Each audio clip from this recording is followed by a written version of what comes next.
வணக்கம். இன்னைக்கு நாம டிஎன் வேலைவாய்ப்பு ஆன்லைன் போர்ட்டலை பத்தி ரொம்ப தெளிவா அதே சமயம் சுவாரஸ்யமா பார்க்க போறோம்.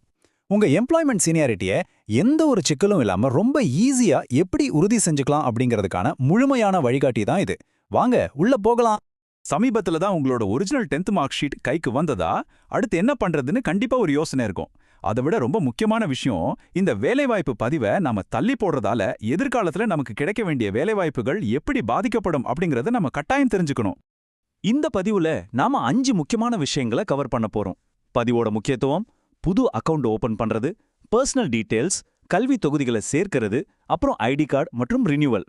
இந்த முழு பயணத்தையும் நம்ம ஸ்டெப் பை ஸ்டெப்பா பார்க்கலாம். முதலாவதா இந்த வேலைவாய்ப்பு பதிவோட முக்கியத்துவம் என்ன அப்படிங்கறத பார்த்துடலாம். நம்ம ஏன் உடனே போய் ரிஜிஸ்டர் பண்ணணும்னு ஒரு கேள்வி வரும் இல்லையா? இதுல ரொம்ப முக்கியமான பாயிண்ட் என்னன்னா, அரசாங்க வேலைகள் எல்லாமே சீனியாரிட்டி அடிப்படையில் தான் பெரும்பாலும் நடக்குது. நீங்க 8th 10th இல்ல ஒரு டிகிரி முடிச்ச உடனே அது ரிஜிஸ்டர் பண்ணிட்டீங்கன்னா அந்த வரிசையில நீங்க நிறைய பேருக்கு முன்னாடி போயிடுவீங்க. உங்களோட ஃபியூச்சருக்கு இது ஒரு பெரிய பிளஸ். சரி, இப்போ 2வது பகுதிக்கு வருவோம். ஒரு புது அக்கவுண்டை எப்படி உருவாக்குறதுன்னு பார்க்கலாம். அஃபிஷியல் வெப்சைட்ல அக்கவுண்ட் கிரியேட் பண்றது ரொம்ப ரொம்ப சிம்பிளான ஒரு ப்ராசஸ் தான். ஆனா ஒரு விஷயத்த நல்லா ஞாபகம் வச்சுக்கோங்க. நீங்க கொடுக்குற உங்க பேரு 10th மார்க் ஷீட்ல எப்படி இருக்கோ அதே மாதிரி ஒரு எழுத்து கூட மாறாம இருக்கணும். அதே போல உங்க யூசர் ஐடி எப்பவுமே நம்பர்ஸும் லெட்டர்ஸும் கலந்ததா உங்களுக்கு ஈஸியா ஞாபகம் இருக்கிற மாதிரி பாத்துக்கோங்க. இந்த ஸ்டெப்ல உங்களோட இமெயில் ஐடி கொடுக்கறது உங்க விருப்பம்தான், வேணும்னா விட்டுறலாம். ஆனா உங்களோட 12 இலக்க ஆதார் நம்பரை கண்டிப்பா என்டர் பண்ணியே ஆகணும். அதை நீங்க ஸ்கிப் பண்ணவே முடியாது. போலி அக்கவுண்ட்களை தவிர்க்கிறதுக்காக அரசாங்கம் இதை 100% கட்டாயமாக்கி இருக்காங்க. அடுத்ததா அட்ரஸ் ப்ரூஃப்காக Aadhaar, PAN card, driving licence இல்லைன்னா ரேஷன் கார்டு இப்படி ஏதாவது ஒரு டாக்குமெண்ட்டை செலக்ட் பண்ணிக்கோங்க. அதோட ரெஃபரன்ஸ் நம்பரை சரியா என்டர் பண்ணிட்டு கேப்சா கோடையும் டைப் பண்ணி சேவ் கொடுத்தீங்கன்னா போதும். எந்த ஒரு கஷ்டமும் இல்லாம உங்க புது அக்கவுண்ட் உடனே ரெடி ஆயிடும். இப்போ 3வது பகுதி, உங்களோட தனிப்பட்ட மற்றும் தொடர்பு விவரங்களை எப்படி சரியா அப்டேட் பண்றதுன்னு பார்க்கலாம். உங்களோட பேசிக் அக்கவுண்ட் இப்போ சூப்பரா ரெடி ஆயிடுச்சு.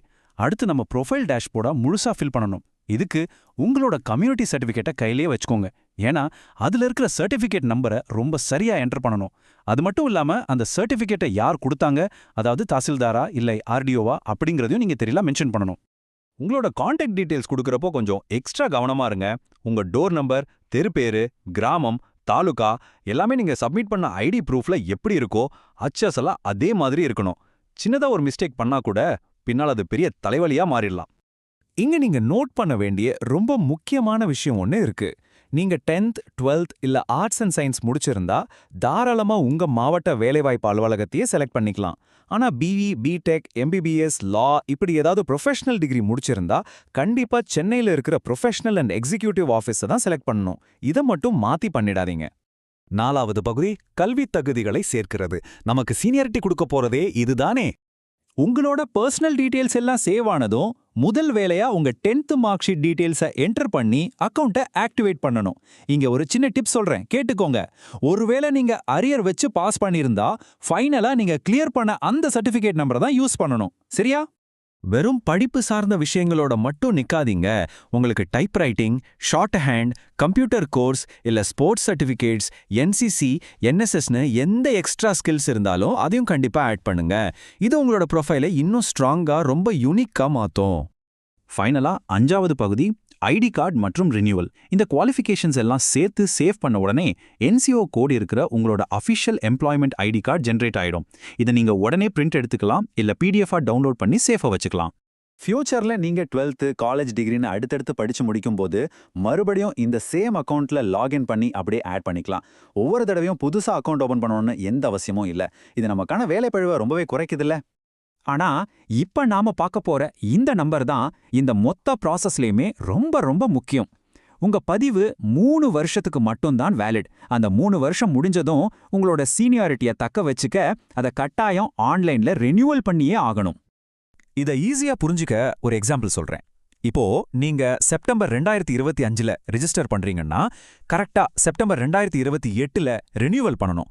இதுல ஒரு சூப்பரான விஷயம் என்னன்னா, அந்த டியூ டேட்ல இருந்து அடுத்த 18 மாசம் வரைக்கும் அரசாங்கம் நமக்கு கிரேஸ் பீரியட் கொடுக்கறாங்க. ரொம்பவே தாராளமான டைம் இது. ஒருவேளை வேலைப்பழுவுல உங்க 3 வருஷ ரினியூவல் டேட்டை நீங்க மறந்துட்டா கூட இந்த 18 மாச கிரேஸ் பீரியட் தான் உங்களை காப்பாத்த போற ஒரு பெரிய சேஃப்டி நெட். நம்ம வாய்ப்பு கை நழுவி போயிடக்கூடாது அப்படிங்கிறதுக்காகவே கொடுக்கப்பட்ட ஒரு அருமையான சலுகை இது. ஆனா பாஸ், இதுல ரொம்ப சீரியஸான ஒரு விஷயம் இருக்கு. ஆன்லைன்ல ரெனியூவல் பண்ணாம இந்த 18 மாசத்தையும் நீங்க முழுசா கோட்டை விட்டுட்டீங்கன்னா உங்க ஐடி கார்டு டோட்டலா இன்வேலிட் ஆகிடும். அதை விட பெரிய ஷாக் என்னன்னா, நீங்க இத்தனை வருஷமா சேர்த்து வச்சிருந்த அந்த மதிப்புமிக்க சீனியரிட்டி நிரந்தரமா காணாம போயிடும்.